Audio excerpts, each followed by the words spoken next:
Hi friends, welcome back to my channel. ఇవాళ మన ఛానల్లో వచ్చేసి ఇడ్లీ పిండితో పునుగులు అయితే చేస్తున్నాను అన్నమాట. సో చాలా టేస్టీగా ఉంటాయి. బయట కొనే పని లేకుండా ఇలా ఇంట్లోనే చేసుకొని హెల్తీగా తినేసేయచ్చు అనమాట. ప్రాసెస్లోకి అయితే వెళ్ళిపోదాము. ఫస్ట్ ఒక బౌల్ తీసుకొని అందులో ఒక కప్పు ఇడ్లీ పిండి అయితే తీసుకోవాలి. అలాగే ఇందులో ఒక 2 స్పూన్ల మైదా, 1 స్పూన్ బియ్యం పిండి అయితే వేసుకోవాలి. సో టేస్ట్కు సరిపడా ఉప్పు అయితే వేసుకోవాలి. ఇడ్లీ పిండిలో ఉప్పు ఉంటుంది కాబట్టి సో చూసుకొని వేసుకోవాలన్నమాట.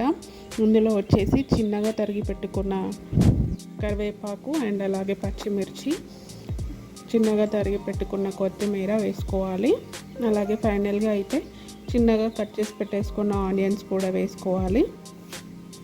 సో ఇవి వేసుకున్న తర్వాత ఇప్పుడైతే స్టవ్ ఆన్ చేసి కడాయి పెట్టేసుకొని డీప్ ఫ్రైకి సరిపడా ఆయిల్ అయితే వేసుకోవాలి.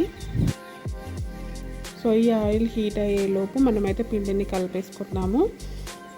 సో ఇప్పుడైతే ఫైనల్గా ఇందులో 1 స్పూన్ జీలకర్ర వేసుకొని పిండిని అయితే ఫస్ట్ ఏం వేయకుండా కలిపేసుకోవాలన్నమాట.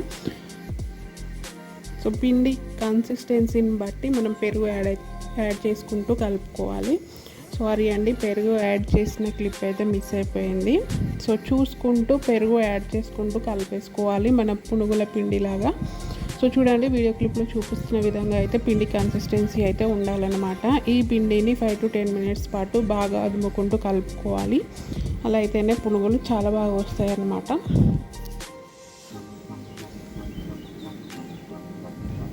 సో చూడండి, ఇలా అయితే ఉండాలి. సో పిండి అయితే కలిపి ఇలా పక్కన పెట్టేసుకోవాలి. ఇప్పుడు ఒక బౌల్లో వాటర్ అలాగే పిండి పక్కన పెట్టేసుకొని చేతిని వాటర్లో తడుపుకుంటూ పునుగులు అయితే వేసుకోవాలి. ఆయిల్ అయితే మీడియం హీట్లో ఉండాలన్నమాట. సో చూడండి, ఇలా అయితే పునుగులు అయితే వేసుకోవాలి. సో ఇలా వేసుకున్న పునుగులను ఫస్ట్ అయితే అసలు కదపకూడదండి, కొంచెం ఫ్రై అయిన తర్వాత ఫ్లిప్ చేసుకోవాలి.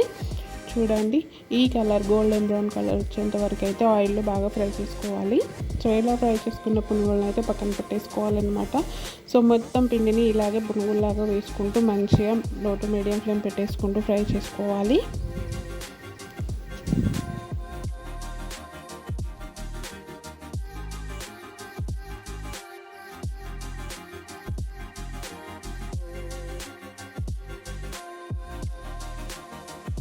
సో అంతేనండి, ఇడ్లీ పిండితో పునుగులు అయితే రెడీ అయిపోయాయి. చాలా టేస్టీగా ఉంటాయి. తప్పకుండా ట్రై చేయండి. మీకైతే వీడియో నచ్చిందని అనుకుంటున్నాను. నచ్చితే మాత్రం ప్లీజ్ ఒక లైక్ చేసి సపోర్ట్ చేయండి.